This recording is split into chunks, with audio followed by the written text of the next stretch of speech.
Folks, Thursday edition of College Sports Now. We are recording this on the morning of March the 6th. Let that sink in for a little bit, okay? We are 10 days out from Selection Sunday. 10. Count them. 10. Matt Norlander from CBS Sports and the Eye on College Basketball Podcast is with us. Jeff Borzello, friend of the program from ESPN, set to join us in about 30 minutes. A couple of quick announcements before we get to the Hoops Talk. Norlander, good to see you. Thank you for being a part of the festivities, as always. We've got a lot going on the College Sports Now feed.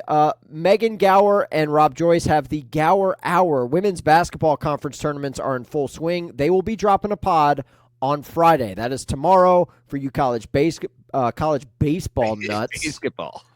Basketball. Good movie. Maybe ahead of its time, frankly.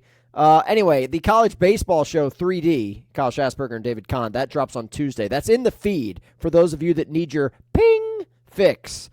Before we get into the hoops, Norlander, we have yet another 5-star review. Hot off the presses. Wow. You will read this live on the show. The link is in the doc, sir. Bringing it up. I very much appreciate that now we've gotten a steady, consistent stream of these, and continue to do it. If you like the show, please let us know and drop a review. Okay, here we go.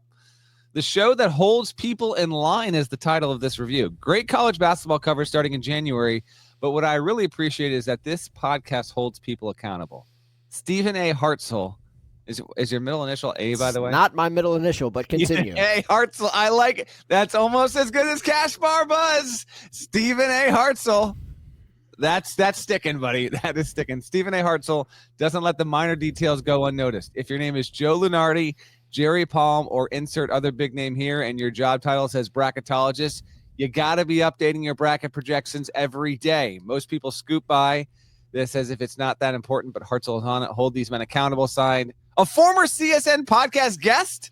Thank you. Someone who's been on the show? Thank you to Buffalo Chicken Dip Happens. Thank you for that review. 5 stars. We really appreciate you listening. Thank you Chicken Dip. very much. Oh, love the name. Good review. Someone who has been on the show left this review. I'm all the more intrigued. That's very much that confirms that it's not me leaving these reviews. And to that point, shout out to our friend Jerry Palm from CBS Sports, who has updated his bracket on CBS Sports as of 90 minutes ago. So thank you, Jerry. Yes. You have officially clocked in. You are locked and loaded. However, Joey Brackets, you have not updated your bracket in 48 hours. It's the final week of the regular season, for God's sakes. Wake up, man. Hold on. I feel like, and I understand, listen, Joey Brackets, he's ESPN. Jerry Palm, he's CBS. Those are the two biggest. I feel like there's a third bracketologist that needs to really unintentionally step into your vision and really. Look, Mike DeCourcy does a great job with Fox Sports. Look, CBS is the rights holder for the NCAA tournament, okay? You work for the network. I feel like there's a natural overlap. I love Palm. I've had a chance to meet the guy. He's great. Joey Brackets of ESPN, it's the worldwide leader. He is Joey Brackets. He created the thing, for God's sakes. You would think that you would have a little bit more pride in what you do. I understand he's a professor. He's got a lot going on, but come on, man. Like, it says it in red font at the top of the page. Updated March the 4th. I gotcha. I'm pretty sure that this guy updates his bracket every night now on Twitter, and you have to be following him to get there's that. Not millions of people going to Joey Brackett's Twitter page. I have the last bracket update March 3rd. So, yeah. We're slacking, dude. We are absolutely slacking. So, Jeff Borzello is going to join the show in about 25 minutes. We'll talk. Should we get Borzello to slander his colleague, by the way, when he comes? I'm not opposed to it. I'll be transparent with Jeff just like I am with you guys. Let's talk about some results from the weekday games, including an absolute banger in Tuscaloosa last night. Florida, Alabama, Gators get it done on the road, 99-94. Florida led by as many as 14 points in the second half. Alex Condon, career-high 27 points. Walter Clayton chips in with 22. Norlander, the Gators are a problem, and they are vying for an NCAA number 1 seed. True or false? True, and they are a 1 seed as of right now. By virtue of Tennessee losing, we can get to that in a second. What went down in the SIP, as the kids call it. Very nice. And Florida winning against Bama. Florida is now it's 4th in the net In the resume metrics, it is third across the board in KPI, strength of record, and wins above bubble. It's not even debatable. It's also fourth in all the predictives on the NCAA team sheets. KenPom, Torvik, BPI, number 4 across the board in all of those. 16-4 combined quad 1 and quad 2 record. The only teams with more combined wins are Auburn with 21, Houston with 17, and Bama with 17. Thing is, Florida just won at Bama. Florida has 4 losses. Bama has 7. Bama is definitely not a 1 seed. It's not even the best 2 seed. It might not even be the second best 2 seed right now after the way that it has dropped 4 of its past 6 games, Hartzell. Before I continue, were you aware of the fact that Alabama was 2-4 in its last 6 out there? Yeah, because we highlighted what the last 3 weeks of the regular season was for Alabama, which was just nonstop top 15, top 20 teams. And they're in it right now. And guess where they close out the regular season on Saturday? No. At the Jungle, baby. That's correct. They got the Jungle coming up this weekend. We'll get to that later in the show. But Alex Condon had himself to me for Florida last night with this game, and Condon going for 27 points, 10 boards, couple of swats. Like he's had some good spots this season, but again, first week of March, this deep into the year, you are seeing ways in which Florida is getting even better. And I said this on HQ last night, which I did the hit with Jerry Palm, by the way. Let's go. Yeah, let's go. Florida has been a national title contender for a good while here. I feel like because it doesn't have some super well-known star commodity player, like they aren't been taken quite seriously enough. Like, folks, if I can channel Hartzell here, folks, this is one of the 3 or 4 best teams in the country, and therefore one of the 3 or 4 most likely national champions. And I would have Walter Clayton Jr. right now. I'd have him 3rd in National Player of the Year. Yeah, he's not going to win it. It's going to be flag or broom. But I do think that as virtue of being the best player on a really good team in the way that he's played, I'd have Clayton 3 overall. Great win for Florida. For Bama, real quick, Sears had 30 points. He couldn't carry the team. Phylon was okay. Bama just didn't bring the level of urgency and, frankly, physicality that I thought it was going to have. I really thought Bama was going to show up. And I thought, like I acknowledged on the CBS pod, Florida can win the game. I won't be surprised whatsoever. I thought Bama would show up and really put on one of its best performances of the SEC calendar. It didn't happen. And then Alabama chanced it. They didn't do all the senior night stuff before the game. Oates didn't want to have that affect performance. They do it afterward. The joint cleared out. And so you got Mark Sears having one of his better games than what he's done for that program after transferring from Ohio. Having the festivities go down in front of a building that's not even 50% full, kind of a bummer, to be honest. But that's the chance you take when you lose at home. Yeah, and it's on senior night. Yeah, tough spot. I mean, it's on deck. 6:00 local tip in Tuscaloosa. I'm not making excuses. I'm just saying it has been murderer's row for Alabama. You could say the SEC in general. But Bama specifically, man, the last 3 weeks, look at that schedule. And now, as you say, they've lost 4 of 6. They've got Auburn on deck. Walter Sobchak time. You've got to buck up, man. You cannot drag this negative energy into the tournament. They're not going to be a top 4 seed in the SEC tournament if this keeps up. That is significant. And we'll see. By the way, Florida does lock up the 2 seed in the SEC tournament, courtesy of that dub. Speaking of SEC results, we have sound, as Norlander said, down in the SIP. Proud of you, by the way. That's like a college recruiting insight that I didn't know you had, Norlander. But it just goes to show you. Lane Kiffin has he's jumped the shark. All right, here we go. Late tie game in Oxford. Ole Miss hosting Tennessee. Sound, please. Padula has Ziegler on him to Breakfield with 9 seconds. Left side, Morrell with 7 seconds, 6 seconds. Morrell penetrates. Now to Padula for 3 on the way. Hits the rim, hits again. No, a tip is no good. Breakfield gets a rebound. He puts it in! Breakfield puts it in with 7.5 to play. Rebels lead by 2. David Kellum, DK. Ole Miss Sports Network on the call. Ole Miss knocks off number 4 Tennessee. As the world turns in the Southeastern Conference, Norlander, I feel like there's a lot of fatigue nationally on the SEC. I've talked to some folks here in ACC country who think that the SEC is overrated, that, believe it or not, that is actually a take that people have. What do you think about Ole Miss as, like, I don't know, man, SEC tournament dark horse, NCAA tournament dark horse? What do we think about the Rebs? They got a shot for sure. Beard has done a good job this season, and getting a very senior laden team. This is one of the more experienced teams in the entire country in terms of guys who have played the most years in college basketball. If folks are not aware, you can go to kenpom.com, and among the many great things at that site, his computer models average out the combined years and of any given team. Ole Miss is third in the country. There are 364 teams. Ole Miss is the third most experienced. Number 1 is Kansas. That's not really helping them that much. Number 2 is Xavier, which I think is going to play its way into the field. And then 3 is Mississippi. Sean Padula, senior. Dre Davis, senior. Jalen Murray, senior. Matthew Morrell, senior. Jamin Brakefield, who had a nice night, senior. So they stepped up. They played well. They don't really turn the ball over much, which goes a long way.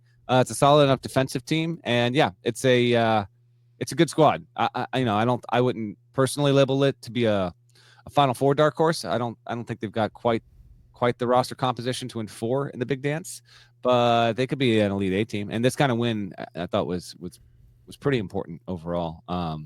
First time that Ole Miss beat a surefire NCAA tournament team at home in a month. The last time they did that was Kentucky on February 4th. They get the win. Really fun game to watch. Tennessee certainly had its opportunities. You had this one moment here where Igor Milicic got fouled. He had a 4-point play.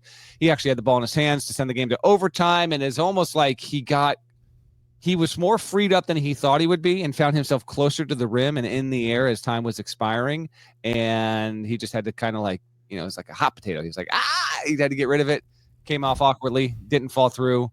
Ole Miss wins 78-76 in regulation. Zakai Ziegler had himself an interesting game. He had 15 assists in this game. I mean, he was just a distribution dynamo all over the floor. Unfortunately, while Felix Okpara had some nice moments, Chaz Lanier was okay, not great, but okay. There just wasn't enough overall. Jordan Gainey came off the bench and really provided some critical stuff in the second half as well. But yeah, good win for the Rebels, and helping their case all the more to just get into, make sure they can be in the convo to be in that 5 seed range, provided they continue to get stuff done and don't one and done it in the SEC tournament. Jerry Palm of CBS Sports has Ole Miss as a 5. He's got Rebs taking on McNeese State, little 5-12 game in Seattle. Will Wade versus Chris Beard. Let's go. That would be appropriate. That would be chef's kiss. To the Big Ten we go. Shout out to the Crab 5, your Crab 5, Norlander. Maryland goes on the road, beats Michigan in Ann Arbor. Derek Queen, double-double, 17-12. Vlad the Impaler had a nice night as well, 20 and 15 for Vlad. But Terps get it done on the road, and your hipster pick of Maryland being a bona fide, legitimate national championship contender, starting to get a little crowded on the Maryland bandwagon, Norlander. Classic hipster move by you. Well played. Yeah, it feels like a bunch of folks are starting to coming around on that. That was a nice win for Maryland on the road. Michigan, how many turnovers did they have in this game? They lose 71-65. It's back-to-back losses for Michigan, which, by the way, has lost 3 of its past 4 at home. And the one win was by 2 against Rutgers. Not ideal there. Turnovers for Michigan in this game, 16. Not good. Twice as many as Maryland had there. Derek Queen had himself a nice night. I thought Rodney Rice and Selton Miguel were key in those two. Usually when we talk Maryland, the guys that get the most attention it's like Queen 1A, Julian Reese 1B, Jacoby Gillespie C, and then the other 2, Rodney Rice and Selton Miguel, who are in that Crab 5. They don't get quite as much run. It's kind of like the Fab 5 with Michigan, right? We all talked about, Jalen Rose and Juwan Howard and Chris Webber, but Jimmy King and Ray Jackson, they were important too. They were critical to that whole operation. That's kind of what Miguel in particular and Rice are overall. Good win. Michigan now has to go play Michigan State on the road on Sunday on CBS. Michigan State, as a virtue of this loss, has now assured itself minimally of a share of the Big Ten regular season title. Michigan State plays at Iowa on Thursday night. A win for Sparty would clinch the outright title and suck some of the drama out of that Sunday matchup, which I'm not rooting for because I'm in the middle of writing something about Izzo and Dusty May, and I would prefer to have some narrative power and pull to that story, which I think we're going to try and run either Thursday or Saturday at cbssports.com. Good job on Maryland. Now 23-7. Continue to building out a really, really nice resume, and this is the best team that Maryland's had in at least 5 years. Yeah, I mean, I'm not comfortable with the Crab 5. I don't love the moniker, but why not? I think it's great. It sells T-shirts. People are excited. Crab cakes and basketball. Maybe that's what Maryland does. Who knows? Real quick on the ACC. Does anybody talk about Clemson? I understand why they don't, but do you realize that Clemson has won 7 straight? They beat Boston College last night. Big deal, right? Boston College sucks. Okay, fine. What if I told you, cue the ESPN 30 for 30 piano. What if I told you, Norlander, there is a potential scenario where Clemson is the 1 seed in the ACC tournament next week? I'm objectively rooting for this to happen because I think it would be hilarious because people have not talked about Clemson nearly enough. This is a 25-5 team. Now, partly it's because the ACC is just trash. They're bad. Yeah, they're really bad. Trash. And so Clemson is not playing games where people are like, I got to tune in and check. There's only been like 4 games in the ACC slate where that's been the case, even remotely. But yes, if Clemson wins Saturday at home against Virginia Tech, which is going to happen, and North Carolina beats Duke on Saturday, both of the teams would be 18-2, and by virtue of Clemson and Duke only meeting once this season, and Clemson getting that game at home and Clemson winning the game, Clemson would be the 1 seed in the ACC tournament, while Duke in that situation would still probably be a 1 seed in the NCAA tournament. I mean, Clemson's coming off an Elite 8 last year. Like, it's not like this is the Brad Brownell of 5 years ago where you're just like, yeah, they're not going to do anything. I feel like people are sleeping on Clemson, man. So I had to get that out there. Duke, North Carolina, we will talk about a little bit later in the show because that is happening in Chapel Hill on Saturday. All right, anything else from Wednesday night? I thought Texas Tech looked impressive. JT Toppin continues to just burn the Big 12 down to the ground. The dude had 30 and 14 last night. UConn picked up a nice dub. Oklahoma got a much-needed win over a ranked Missouri team. What else stood out to you from Wednesday night? I'll start with those 2 quick. Oklahoma had to have it. Beat Missouri 96-84. Jeremiah Fears went off again. Guy has turned himself into a top 20 pick and considered he was a late add to Oklahoma's roster last summer.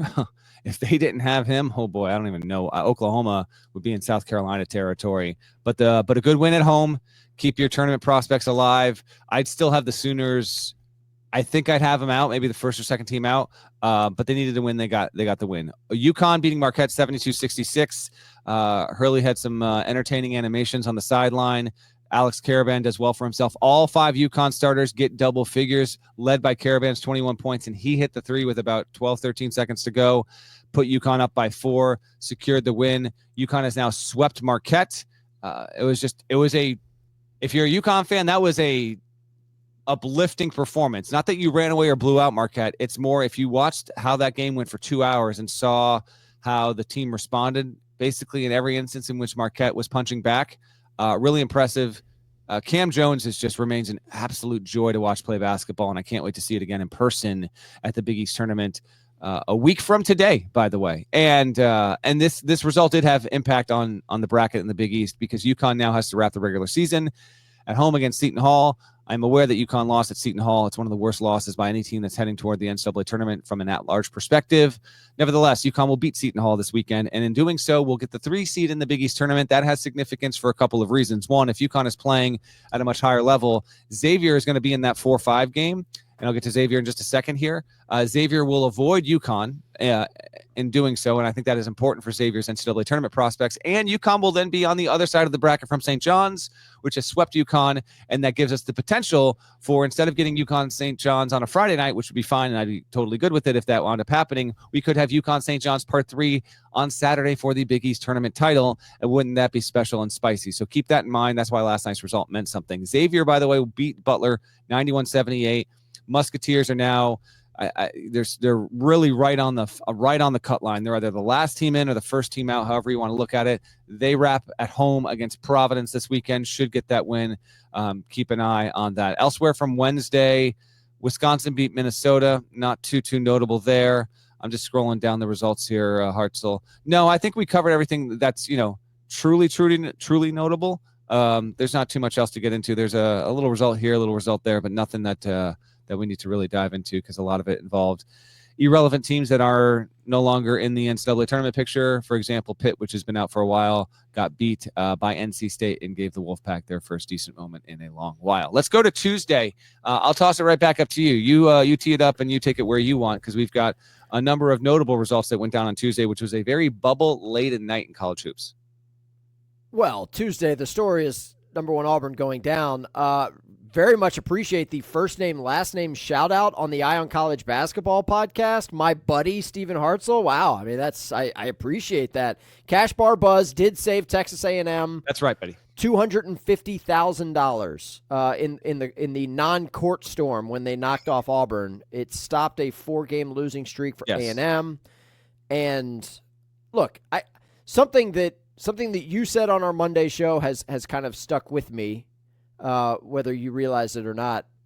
I asked you if you were worried about someone losing. I think it was, Wisconsin or somebody. And you were like, I'm not worried about anybody. It's March. No, I'm not worried about them. Let's move on. And I know you didn't mean to be curt. It's more about just like, look, they're going to be in the field. We'll see the matchups. I don't have the energy, the bandwidth to be worried about anyone. I'm not worried about Auburn in the loss. I am worried about Janai Broom's prospects for being National Player of the Year, considering in the last 2 games combined, the Auburn center has 17 points and 13 rebounds combined over 2 games. He's 7 of 18 from the floor, 0 for 3 from 3, shooting 50% from the free throw line. He has laid 2 eggs, and in the meantime, we know what Cooper Flagg's been doing at Duke. He's been flexing and filling out the stat sheet against inferior opposition. So, what do you make of the National Player of the Year race, and what do you make of Auburn losing in College Station? National Player of the Year race, I would have now Flagg ahead of Broom. Again, this is narrow. It could be a horse race, and we'll see what happens this weekend. If Broom goes off for 26 points, 14 boards, 5 assists, and a pair of blocks, and they handle Alabama, and Cooper Flagg has a night where he's against Carolina where they find a way to contain him, and he goes for 15, 4, 2 and 2, then I might well have Broom ahead come Sunday morning. I think it is that close, but right now I think you have to have Flagg. But this is good. This is good stuff. This is a great Player of the Year race. The loss doesn't concern me at all, not even a little bit. You lose on the road against an A&M team that was desperate, that was able to put on the kind of physicality that I thought we might see. Not they don't play the same way, but I thought we would see that energy from Bama on Wednesday, the kind of stuff that we got from A&M on Tuesday. Good win for Buzz Williams' crew. He did stop the court storm. On that note, we had a little bit of a court tinkle Wednesday at the SIP, and I'm not comfortable with that at all. It's court tinkle. That's what it was. And then afterward, the teams leave and the students get on the floor. I want to know where the line of delineation is for the SEC on this, because I think you had 8 or 9 stragglers onto the floor. It was far from full out coverage at the end of the game. Game goes final, and then you got someone on. I think it was the PA. I don't think it was Beard getting on the mic again, which he had to do 10 minutes prior. When does it become officially okay to be able to storm the floor and not get? I'm genuinely curious on that. When do you not get fined? Does the PA announcer then have to initiate it? Either way, I wrote about this. I've never been anti-court storm. I've always thought it is a very fun, visceral, material benefit to college sports, while acknowledging that if you don't do it the right way, that someone could well get hurt. It almost never happens, but it can happen, and we need to be aware of that. But I'm telling you, Hartzell, in 2013 for CBSSports.com, I wrote a whole column about this is so solvable, it's not even funny. All you have to do is get on the PA system with under a minute to go and tell the students, we will let you do this. You need to let the other team move off the floor, and then you can. If you simply communicate this to the student body, 9 times out of 10, they will listen, and then everyone can run on the floor, and you can have your moment, and the team can be standing at the middle. I wrote this whole thing about it. And finally, this season more than ever, it feels like this protocol has taken place. It's not that hard, folks. We finally got it done. You can get the best of both worlds, and you can avoid the fine. But I don't know where that line stops. If they wait 16 seconds and then finally do it, but before maybe the final few opposing team members are off the court, do you still get fined? I don't know how that works. It's a fair question. What if you just did what the NBA does, which is hey, man, just do the finger point. Good game. We don't need handshakes. We don't need to dap it up. We're out of here. We'll see you in a couple weeks. That does happen sometimes. And we have seen that. I don't know. We'll see how this continues to evolve into next season, because again, we've only got 3-4 more days of home games before we go to all neutral sites in college basketball. Elsewhere, that's right. On Tuesday, let me tee you up, buddy. The Auburn one was obviously the most notable. We had a couple of double OT games. Ohio State, Nebraska, 116-114, a great game that almost no one saw because it was on the cock. Ohio State wins, and in the process saves its at-large prospects in a significant way by beating Nebraska. Teetering, by the way. Teetering for sure. We'll see on that. Bruce Thornton had himself a game, and then Bryce Williams for Nebraska had 43, set a program record. The other double OT game was BYU 88, Iowa State 85. That's in Ames. Iowa State held BYU to 5 points in the first 10 minutes, and BYU was able to take that scenario and flip it to the point where they got a 21-point advantage later in the game in the second half. They flirted with giving it away against ISU, but they ultimately get it done. I think that was the second most notable result on Tuesday night. What say you? BYU in the last 2 weeks has won at Iowa State and at Arizona. This is a team that's won 7 in a row, and I understand that they're in, an outpost of college sports. Okay, Provo, not an easy place to get to. Watch out for BYU, man. Big 12 tournament, we'll see. By the way, have you seen what the Big 12 tournament has done with the women's basketball? I wondered if you were going to get to that on the show. I wondered if you were. I am very concerned about the Big 12. They continue to make these decisions visually. For folks that don't know, the Big 12 women's basketball tournament is happening right now. Yes. It's already started, okay? The floor is a billion tiny little 12s. Roman all numerals over the floor. Roman numerals. And it looks like you're having a seizure. If you watch this in real time, it is uncomfortable to the senses. It looks like a bunch of herringbones that can't quite align, and it's not a great look. I don't have confidence about that Big 12 bracket coming out. It's going to be a blackout. It's going to be a blackout bracket. You know it, and they're going to fill out the bracket. They're going to fill out the game 1 winner, game 2 winner. We know, man. We know. Now I got to get. Would you rather have the black? Now I got to get one of these. I got to get out my whiteout tape. Would you rather have the 12 court design logo on the bracket than the blackout? I want both. At this point, just give me both. Okay. You have made your bed, Big 12. You want to be different. Well, congratulations. You are. Shaq is performing after the Big 12 title game. Why? On the men's side, by the way. Shaq Diesel or DJ Diesel. I don't know. He's perform. What is he doing? Is he reading a Papa John's commercial? What is he doing? No, he's going to perform. I don't love that. I got this. I got the exact line for you right here. Okay. Big 12 ounces entertainment and fan experience enhancements for 2025 Phillips 66 Big 12 men's and women's basketball championships, and music and entertainment enhancements.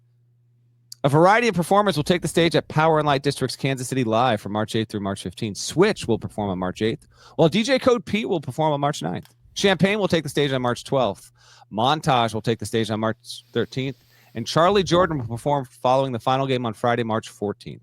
The week will be highlighted by Shaquille O'Neal, also known as DJ Diesel, performing on Saturday, March 15th, following the conclusion of the men's championship game.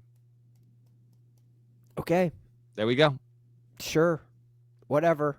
We're sleeping on BYU. They're a dangerous team. Winning at Hilton is not easy to do. They do that shortly after winning at McHale, which is also not easy to do.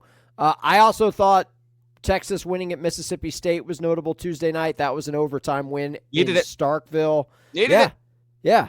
So you've got, Texas, Oklahoma. You got these bubble teams. There's going to be bid thievery next week. You know it's coming. Yeah. But it's going to be the Texases, Oklahomas, Xaviers of the world who are going to be suffering if there is bid thievery, like if somebody not named Memphis wins the AAC tournament, wherever the hell that's being played. Let's take it. Hold on. Let's guess it. You know what? We'll save it for Borzello. We'll say that we're gonna ask Borzello too, and we'll all guess. Okay. Georgia won over South Carolina. I think Georgia is 1 win away from being a lock for the tournament.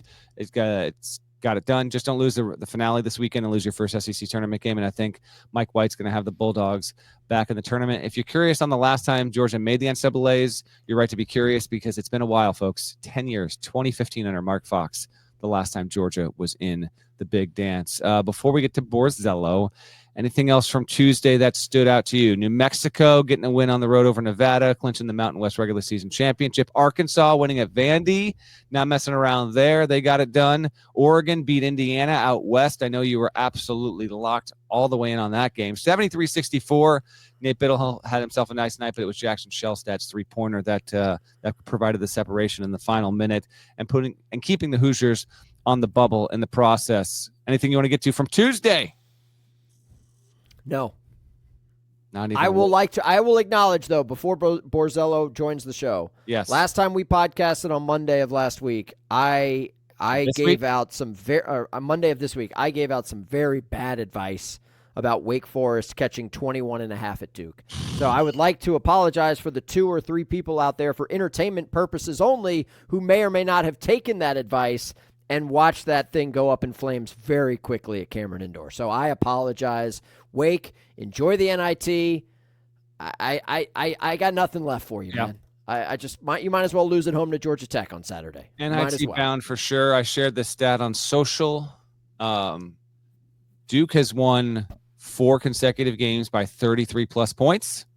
That has never happened, and it's all been obviously all against alleged power conference teams. Since at least 1996-97, no team has done that. They're the only team, period. Any scenario, doesn't matter. There hasn't been a team that has won 4 in a row by 33-plus against high major teams, except for this year's Duke squad. The ACC is so down that while I think the hardcore college basketball community knows and acknowledges how great Duke is this season, and we will get to the Jay Lucas stuff, obviously, with Borzello in a second here. This is the kind of stuff where you need to really be sitting up and paying attention. Doesn't mean Duke can't get picked off in the tournament. Of course it can, but it is doing things that are putting it on the level of one of the better regular season teams we've seen over the past 10, 15, 20 years. Yeah, well said. Duke's really good at basketball, even if the opposition in that league is not. All right, let's hit pause. Jeff Borzello from ESPN will join the show coming up next. As promised, Jeff Borzello from ESPN, kind enough to join the show, give us some time. You are well caffeinated, man. You were showing us the iced coffee game before we went live. Is that flavored? God. That's heavy cream. That is First heavy of all, cream. that is more white than brown right there. What's our not cream heavy situation? cream. First of all, it's sugar-free vanilla, and it is almond milk. No heavy cream. Wow. But the color, like that's a lot of almond milk. That's like half. I asked for an extra splash. I asked for an extra splash. Okay. All right. Just We're gonna dive into the basketball. But I gotta first of all, every day for you, that size iced coffee. No. But I was up until what was last night's game? Tennessee, Ole Miss. Had a little bit of stuff to do. Woke up at 5 for Orange Theory, and then so I got like 4.5 hours sleep, and I need to be fired up for the day. Bro, you are absolutely thriving. I love that. All right, so before you came on, we were joking about the bracketology stuff. I give guys a hard time if you're going to call yourself a bracketologist. This is your week, okay? This is when you are absolutely thriving. Your colleague at ESPN, Joe Lunardi, has not updated his men's bracketology on ESPN.com in over 48 hours. Jeff, can you answer for Joe? He sends out several emails a day, several email updates a day to several interested parties, dozens of interested parties, all the interested parties. It's updated on ESPN seemingly every halftime or post game. I stand for Joe. He updates it constantly throughout every day during Champ Week. So I will support him. You don't have like a webmaster, though, or somebody who can because I'm 41 years old. I go to ESPN.com for my bracket, and I don't get those emails. You see what I'm saying? So, I just want to know where Joe is on, where are we at with Oklahoma, Joe? He's in the bunker. Maybe he's got no respect in the bunker right now. I feel like that's not enough. He's in the bunker. I love it. And now, this has been a Hartzell thing. And it's not just, by the way, it's not just Lunardi. Others have I hold Jerry Palm accountable as well. Fair enough. You know what? Let's go bracket stuff right now. That conversation made Norlander so uncomfortable. What's that? That so quickly. No, it's good. No, I'm not opposed to it. We're fine. We're fine. All right. Let's talk some bracket stuff here. Get your docs and your cross references ready, Borzello. Okay. I'm gonna give you some teams. You tell me, just instinct. You're not going to know off the top of your head who they might even face this weekend, let alone the conference tournament situation. Okay. I'll give you a random assortment of teams. You tell me if you think they're in on Selection Sunday. Okay, you ready? Yeah, I'm ready. Arkansas. In. Indiana. In. North Carolina. Out. I want to circle back to them in a minute. Texas. Sounds like a threat. It is.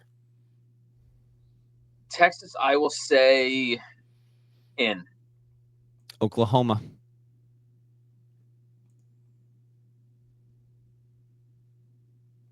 Hold on. Hold on. I'm taking back my Arkansas. Arkansas out, Oklahoma in. Wow. So Texas and Oklahoma in, Arkansas out. Interesting note. Okay. How about Nebraska? Out.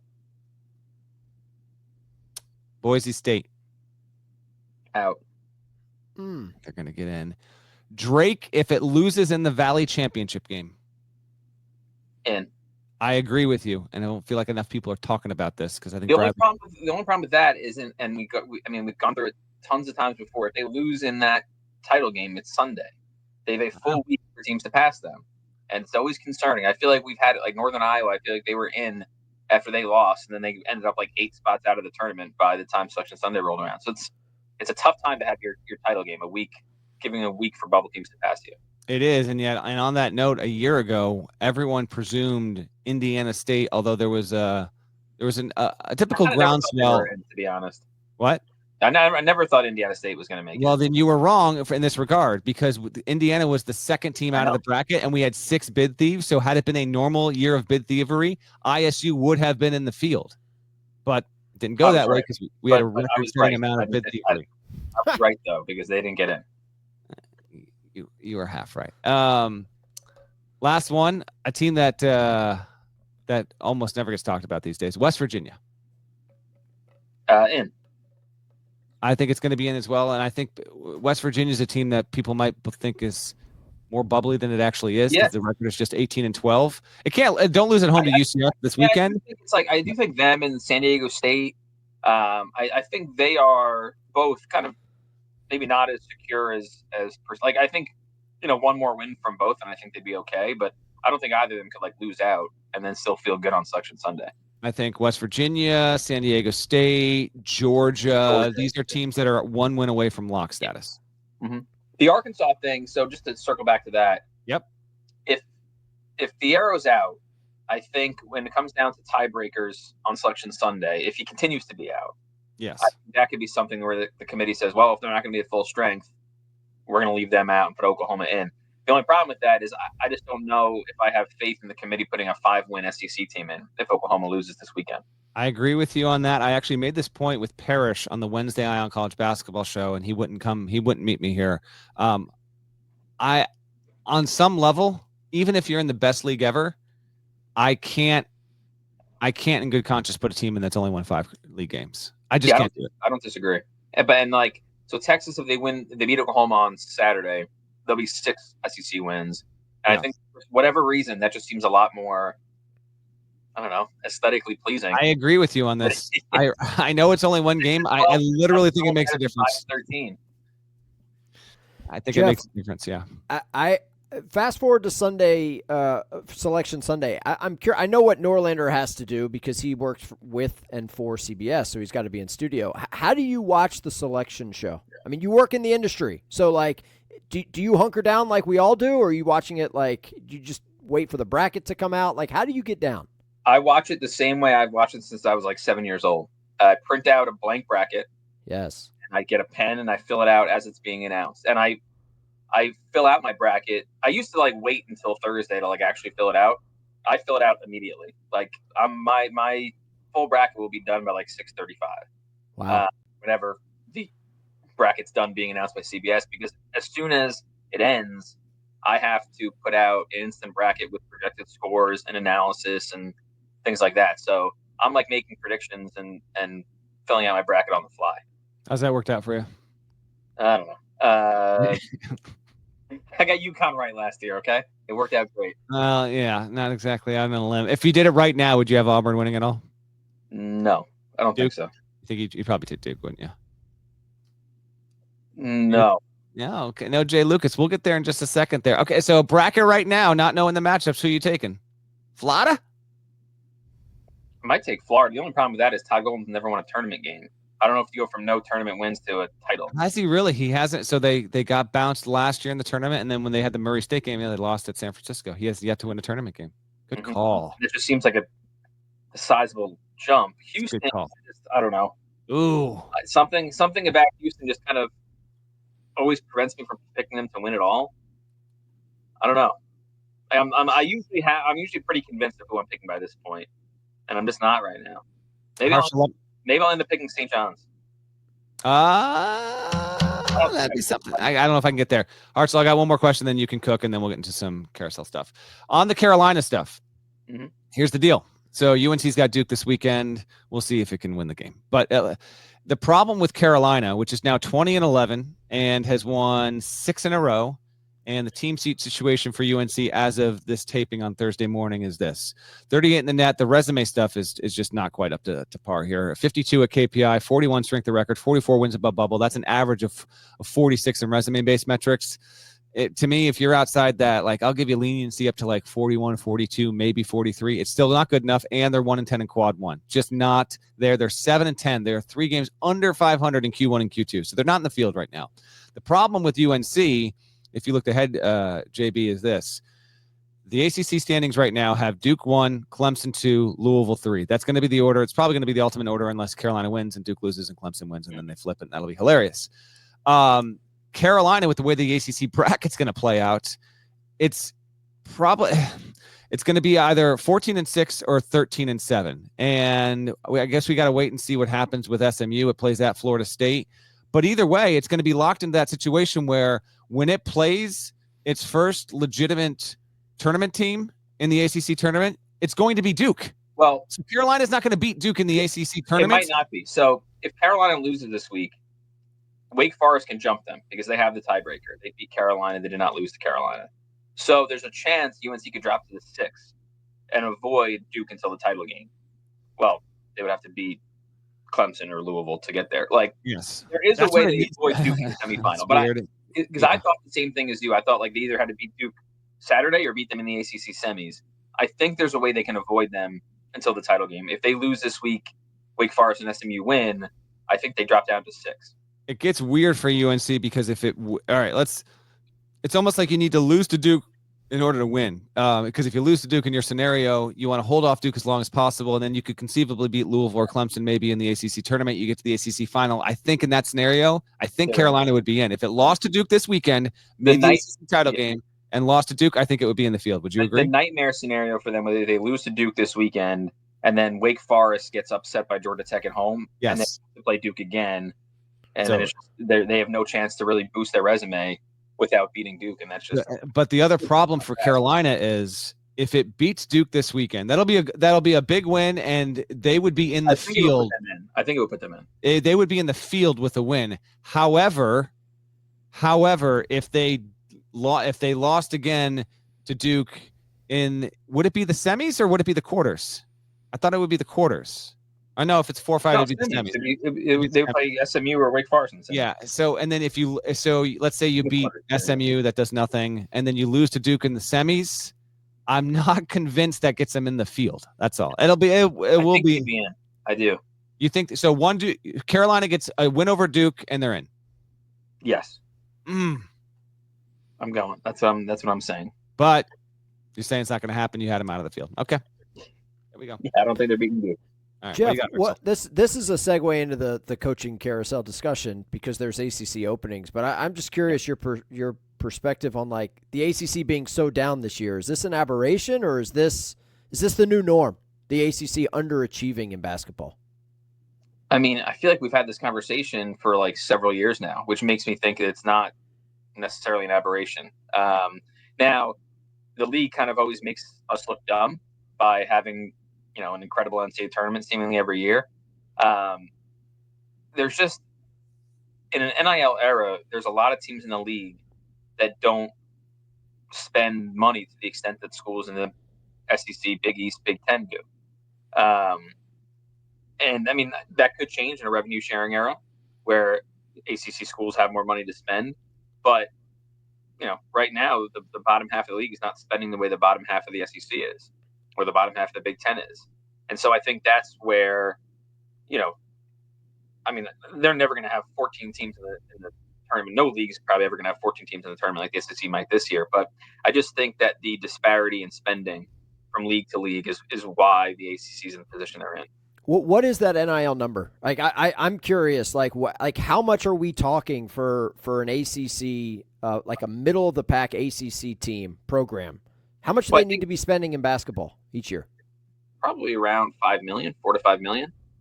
I think that's sort of the average of a middle of the road team. I mean, there's some schools that are going to have 7, 8, 9 million to spend. There's some schools that right now, for this year's roster, have spent around 1.5 to 2 million, and that's just, it's going to be untenable to operate that way at the Power 5 level, especially once revenue sharing kicks in. And every school is going to kind of come up with their own way of doling out the money. But I think to be consistently competitive, you probably have to spend around $5 million on your roster every year.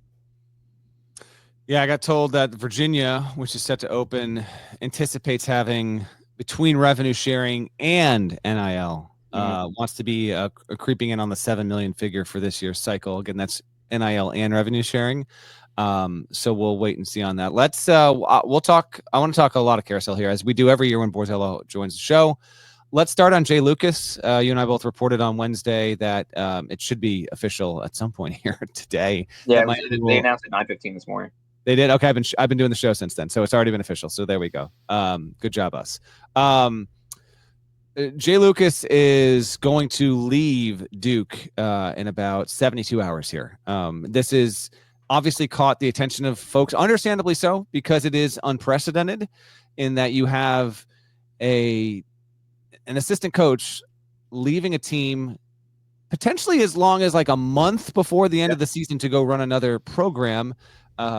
You and I both know why this is the case, but for everyone listening and reacting and like, what the hell's going on here? Fill everybody in. Why does Jay Lucas need to leave Duke and start running Miami's program come Monday?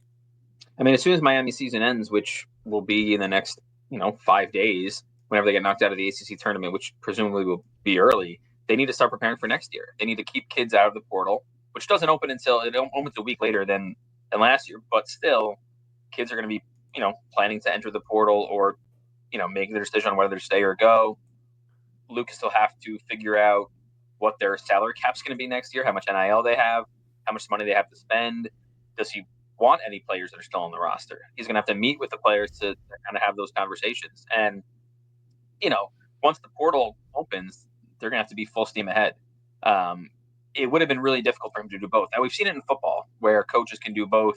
It's incredibly different where it's 45 days to prepare for a bowl game compared to, having to coach 9 games in 27 days or whatever Duke might have to play in the next month. So it's really just about roster construction now. And the timeline is so sped up now, and it's so, it's very much professional in the way you need to just operate a salary cap and figure out, how much you're going to spend on your 9th guy compared to your 3rd guy.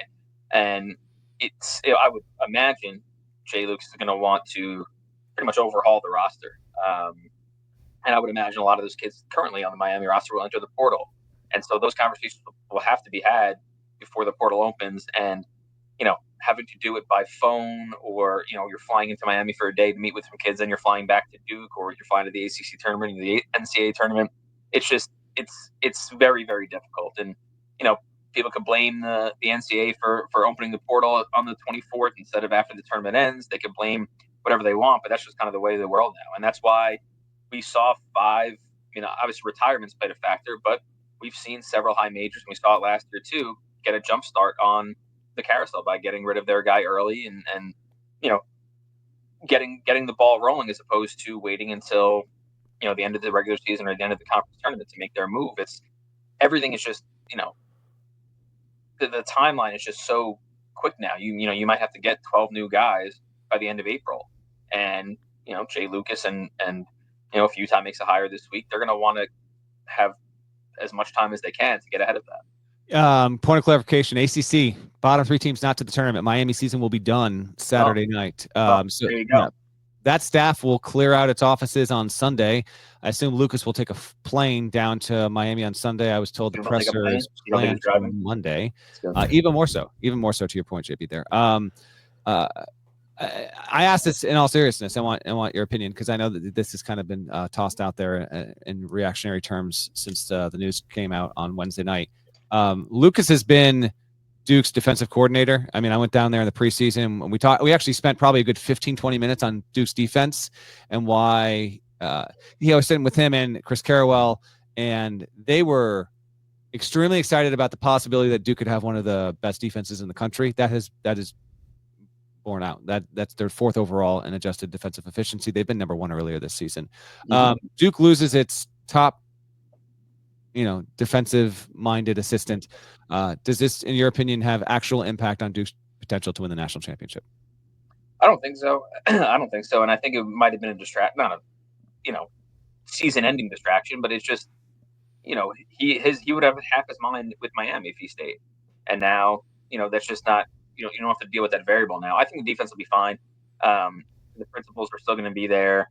They've played 30 games now. I think they know what they're going to do. And part of it is just physically, their length and their size, makes up for any sort of deficiencies they would have tactically. I mean, Flag and Malawach are incredible off ball. They have incredible off ball instincts and great shot blockers. And again, they're the biggest team in the country at KenPom. So I think that they're going to be fine defensively. I think they're going to be fine in general.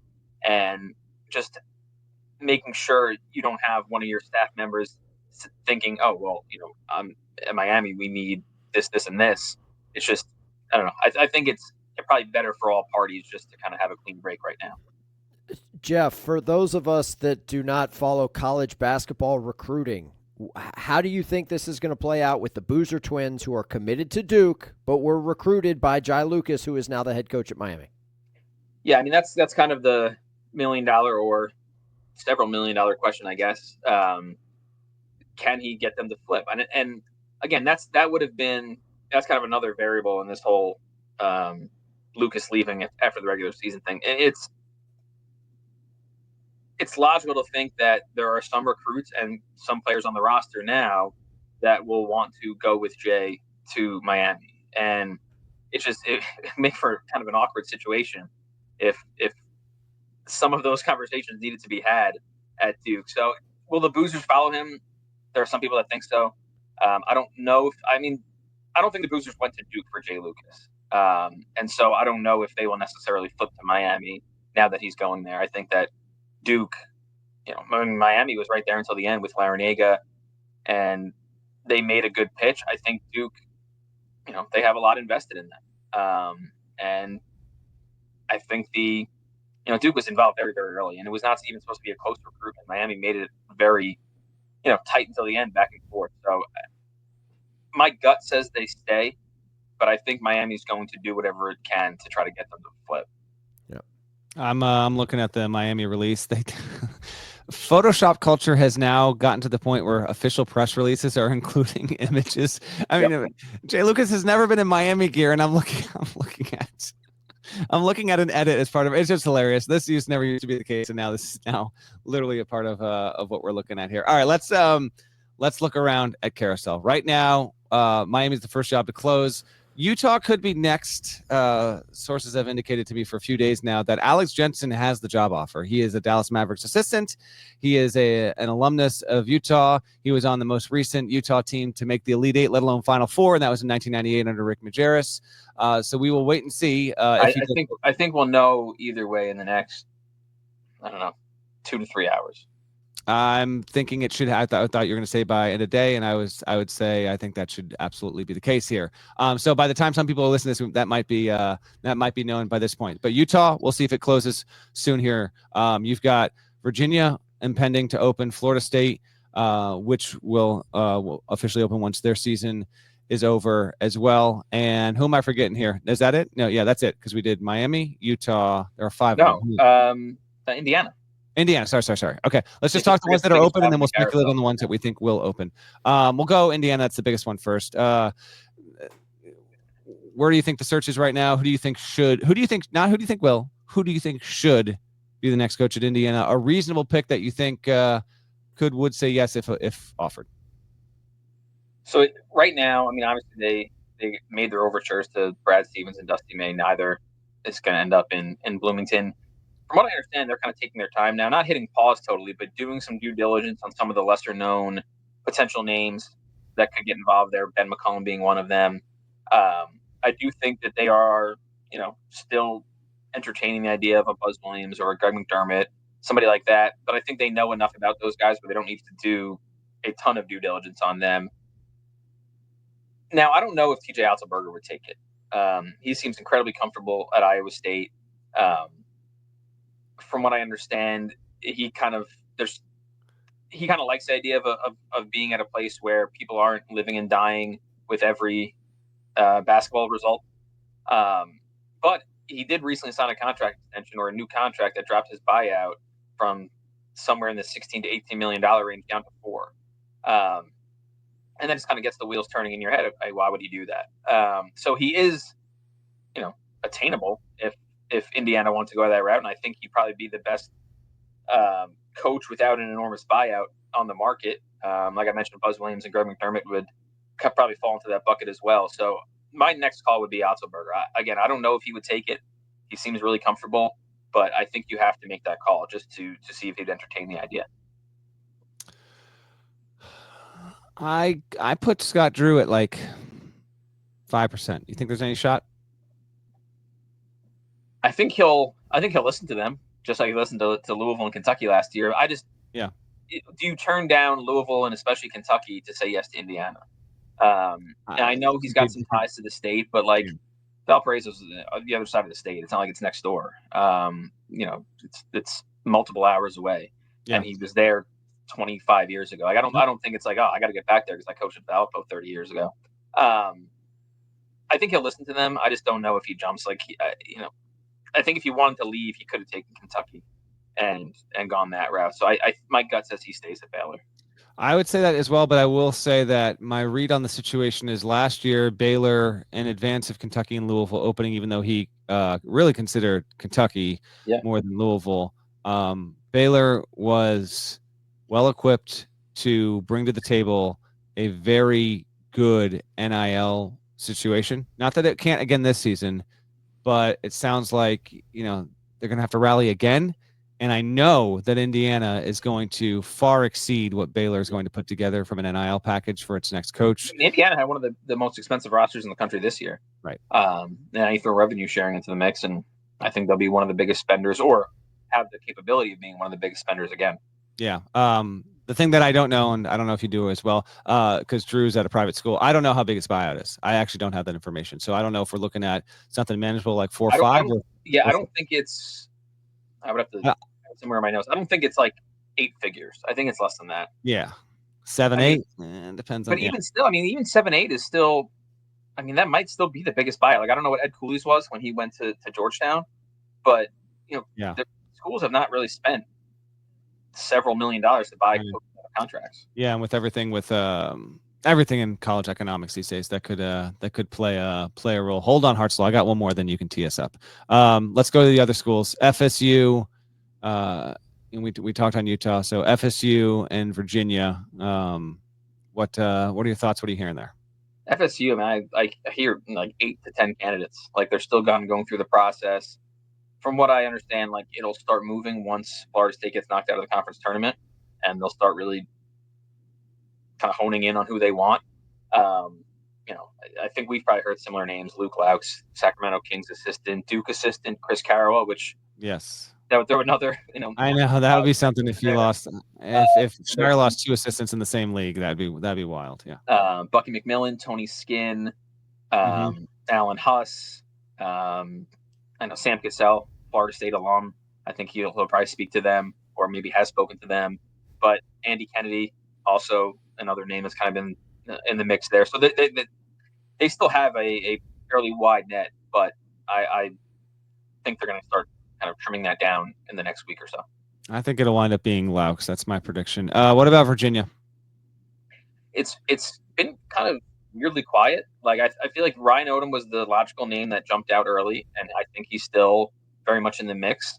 Does he want that, or would he prefer to wait for a Villanova or an NC State, something like that? The other name that's been kind of prevalent there was Richard Pitino.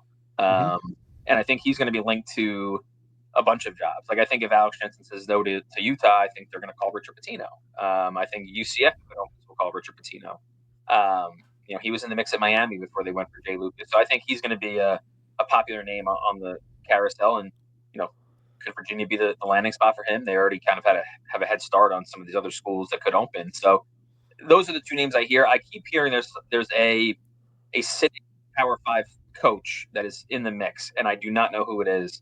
And the two people that have told me that also do not know who it is. So the classic rumor mill. Some sort of mystery candidate, which I always hate, because I'm always like, well, you could just say, if they hire somebody, like, oh yeah, that was the mystery candidate. So I hate going that route. But I have one guess. This is not learned intel. You're saying sitting Power 5 head coach in the mix at Virginia? Yeah, I mean, again, I would guess that Chris Collins is one of those names. Could be. I mean, I think he's going to be a name if Villanova opens. I think he's going to be a name on that list as well. Jeff, is there a league like the ACC up until yesterday had 3 openings? Is there a league that you foresee over the next couple of weeks becoming very active amongst the coaching carousel? A lot of openings. I'm trying to think. Well, I guess the biggest domino that could open other things would be Texas. If Texas opens, if they fire Rodney Terry, then, kind of all bets are off. Like, could they hire somebody from the SEC, and then suddenly the SEC has one opening after another? So that could be one where it kind of gets the ball rolling in a bunch of different leagues. But I think the ACC might be the one that ends up with the most openings. I'm trying to think of what could open in the next couple of weeks. I don't know if anyone's going to have more than 3 or 4. Maybe I'm forgetting one, but I feel like the ACC might be the ringleader for most openings this cycle. Does anything bring you more joy than beating Norlander to a coaching scoop? Beating Jeff Goodman to a coaching scoop. I think that tops the list. Yeah. Come on now, Hartzell. Come on. Let's go. Although I appreciate the question.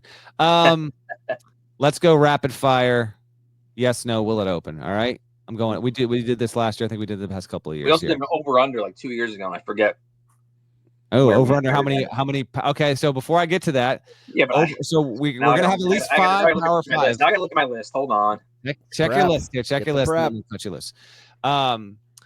We have 5 that are open or going to open. So we're going to do Power 5 only. I'm going to set the over under. I'll set the over under Power 5 number at. This is kind of before I even go through. I'll set it at 10.5. Okay. So including the 5 that are already open. Correct. All right. So we need 6 more to top that number. Yeah. You're gonna before I go into the yes no will open. Are you taking the over or the under on 10.5?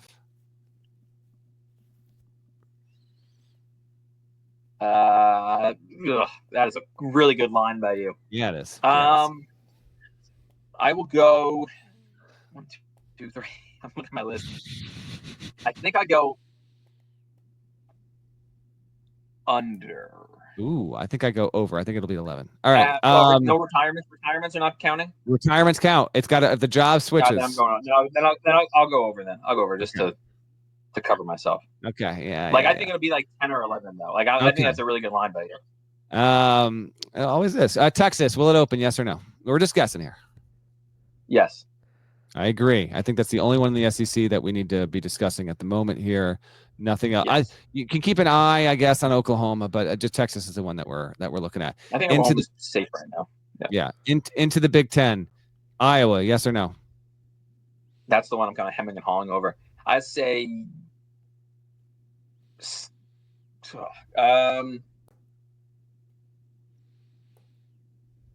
I don't think it opens. I think it opens. I like that we've got disagreement. I will lean that it opens. Anything else in the Big Ten that looks vulnerable? I think Minnesota is trending. I don't think he's safe. I think it's trending that way. I think he's safe. I know he had to win some games toward the end of the season. He's done that. But I think he'll keep his job, and I think they're going to give him a little more NIL or a lot more NIL to spend next year. Yep. 2 intriguing ones to watch there in the Big Ten. Okay, let's go to the Big 12. Colorado, does it open? Does he retire? No. I agree. I say no. Arizona State. Open. I think that can go. I think it could open for him leaving to get something else or him getting fired. So I just lean that way. UCF. I think it'll open. I think it will open as well. I feel like he's been on the hot seat for about 4 years now, and at some point, I think it will open. These guesses will be right. Yeah. Yep. And I think that is it for the Big 12, barring, like unlikely as it may be, Scott Drew leaving for Indiana or anything like that. Yeah. 2 more high majors, and then you can take us home, Hartzell. Big East, Butler. I'll say yes. I was told no. I think that's one I've kind of I've been like, yeah, he's gone. I think it probably needs to. I think it probably needs to. I lean slightly in that direction that it'll open slightly. I think it should. I was told it won't. We'll see. Villanova. Open. Has to open. You can't go from what it's unfortunate what's happened there. Has to open. I think we've been too talented. They spend too much money on the roster. Yeah. This will be 3 years, no tournament, and they're not even going to be in the mix unless they win. Unless they get to the Big East title game and make it competitive against St. They're not even close right now. They lost to Georgetown the other night. That probably popped the bubble. Finally, I think Villanova wants to be good too much to kind of keep this going. I would agree. ACC, we'll wrap it up here. Boston College? No. NC State, we know the contract situation, but might as well just check the box here. I will say that it opens. Look at you. NC State opening. God, Borzello making the call. I hate saying that, but I'm saying it. It can certainly be justified. If anything, it makes Kevin Keats even more. It would make him even more legendary to make the Final Four, get this multi-year contract extension, and not be the coach a year later. See, I don't think it's justifiable. I mean, it's for them to fire. Making the Final Four. Now I know, you can fluke a Final Four run, but the guy made a Final Four 11 months ago, and then to need to pay. I think it's something around $8 million to buy him out of his contract. Or pay the rest of his contract. I don't know. I hear you. It's really harsh, man. I know. I've been told Syracuse is not opening, but I'll ask you anyway. What do you think? No, I don't think. Yep. Virginia Tech, we all agree, is not going to open, but I'm bringing it up just in case. Cover all the bases, right? Nope. Am I forgetting anyone in the ACC here? Hubert Davis is fine. We know that. I think that's about it. I don't know how many I don't know if Hartzell was keeping track if we got to 11 or not on that either. It didn't seem like he was keeping track, but I think we got over. Over. It's good for business if we hit the over, right? It's good for y'all. It's good for business. That's terrible. All right, actually, Jeff. But you want to last thing for me. You want a little peek behind the curtain. We got to do what we got to do. The job's a job. We love doing it and all that. We are more than okay with the fewer openings and the fewer firings, the better, because the crunch of next week is just insane. So if you tell me there's 8, I ain't going to complain one bit. I also I like when the carousel is basically done by the Final Four, although it was pretty close to being done last year. And then the Sunday night, Calipari leaves for leaves for Arkansas, and we get a whole second cycle of the cycle. And I very much did not enjoy that. College basketball trivia on the way out the door, Jeff. Without looking it up, do you know the site and the venue for the American Athletic Conference tournament? I lean towards saying absolutely not. For some reason, I'm going to say, where does North Texas play? That's Denton. Denton. That's where I'll go. I'm going to. Dickies Arena. Oh, sorry.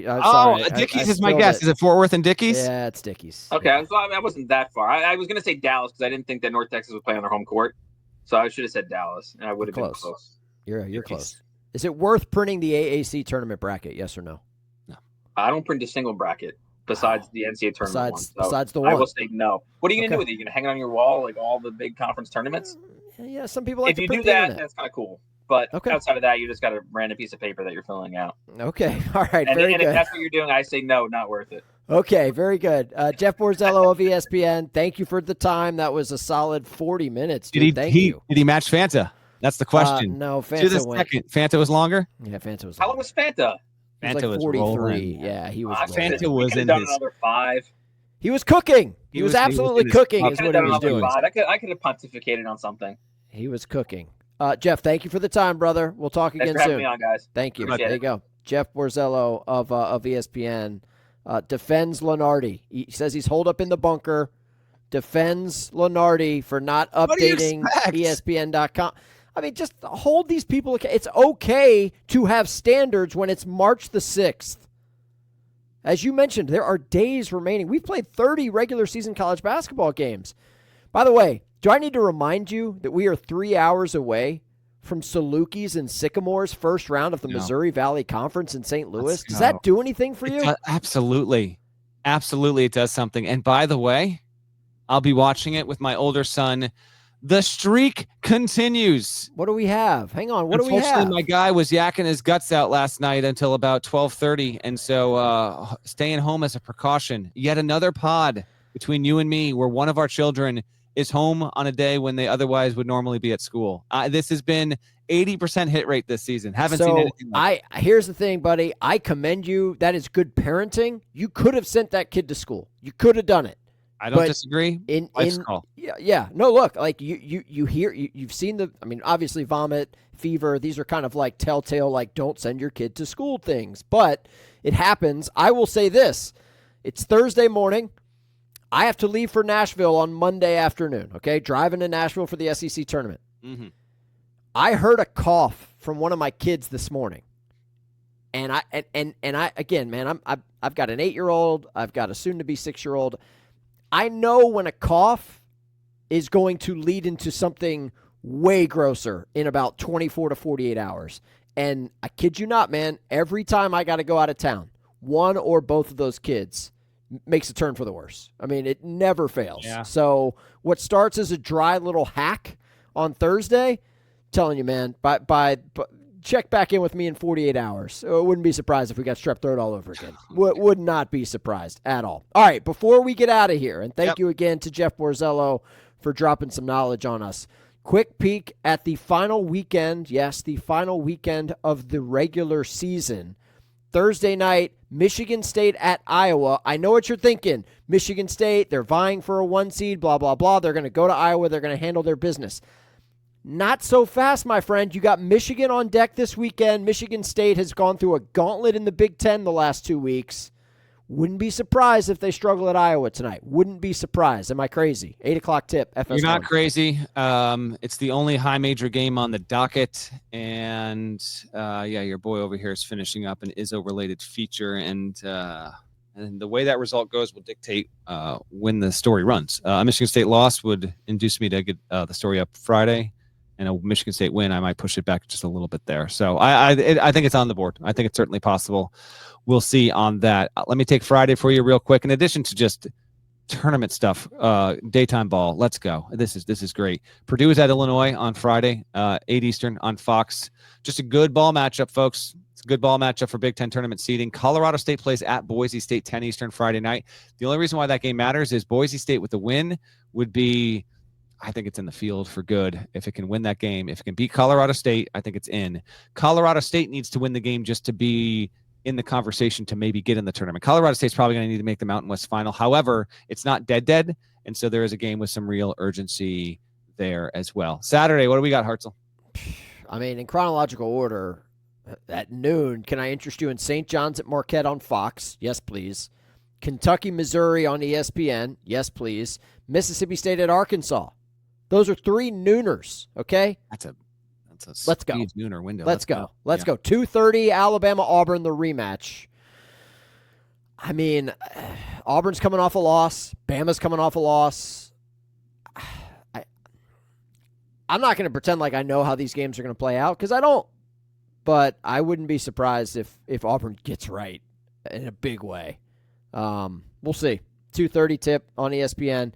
4:30 Arizona at Kansas. It's a shame we only got these teams once, right? This is the only meeting, Big 12 regular season? Yes. And we got Arizona, Kansas once. We thought they would be. We got Arizona, Houston once. Do better, Big 12. I'm going to say that again next week when they give us the blackout bracket. Do better. Ole Miss, Florida at 6. Yep. Duke, North Carolina at 6:30. This feels like a North Carolina win. Man, you're going to call it? It feels like it. I'm considering it. I am considering it. North Carolina's won what? Jay 6 in a Lucas row? gets the Miami job. Duke's next game, they get picked off. Distraction City, what's going on? And I think Duke would drop to the 3 seed in the ACC. I think you're right about that. I don't They know would if drop Louisville, to the I don't know 3. if Louisville wins. I don't know if it drops to the 3. I don't know, but yeah, that's. I mean, That that would would be just be fantastic. Houston Baylor at 10 o'clock.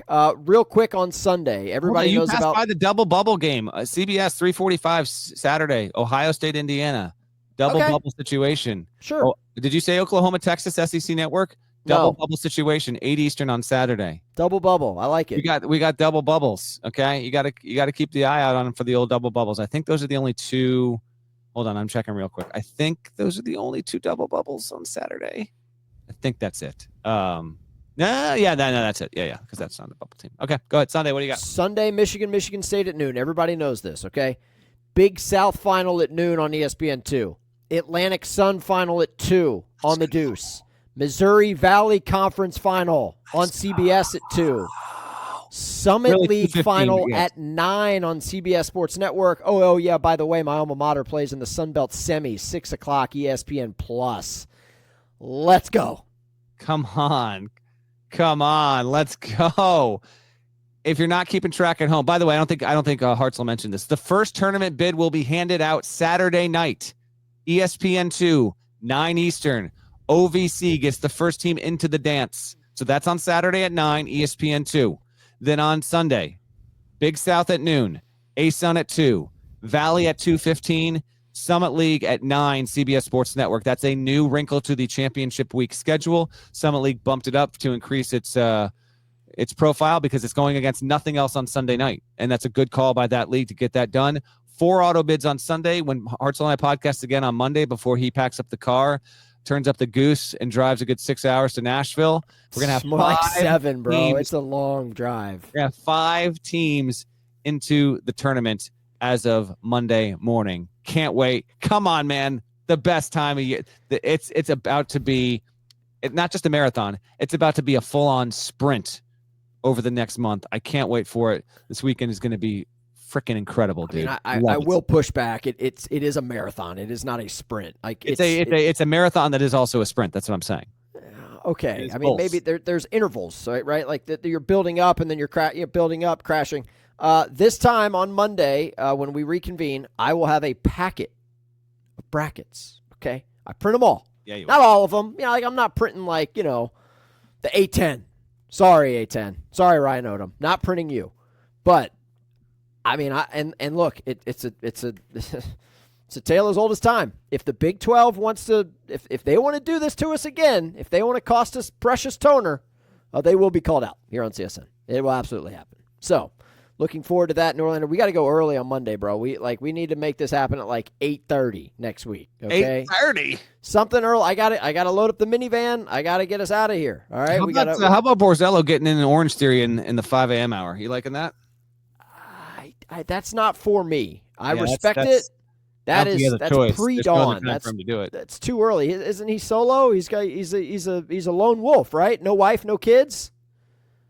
I mean, good for you. What are you talking about? My man is married with 2 daughters. He's got to get in at that hour. Did not know that. Well, I mean, good for him. If that's the only time, if that's the only window you have, then you got to make it happen. For me, it's between. I can't work out that early. No, I can't. I can't roll out of bed and bring the gas like that. I can't. I need coffee. Can't I need fuel. I can start burning calories. It's anywhere between the 9 a.m. hour and 5 p.m. I find time during the day, but I can't go that early. No way, no shot. We got to wrap the show. Now spinning, we'll have to wait for another one. Although I will say this, today is the 55th anniversary of the release of the Beatles' final record, which is Let It Be. So we can make this now spinning real quick here. I'm going to read off the track list. You tell me your top 2 songs off of Let It Be. 2 of Us, Dig a Pony, Across the Universe, I Me Mine, Dig It, Let It Be, Maggie May. Oh, that barely counts, to be honest, so don't even count that. I've Got a Feeling, One After 909, The Long and Winding Road, For You Blue, and Get Back. Top 2 tracks off of Let It Be, Stephen Hartzell. I think Get Back is number 1. I agree with you. I think Get Back is the best track on the record. I'll go I Got a Feeling, too. I would go Across the Universe as my personal number 2, which has only been been reinforced by the fact that my younger son, on any given random day, will just, even though he doesn't know most of the words, he will sing the melody, which is great to hear. I would say Get Back 1, Across the Universe 2.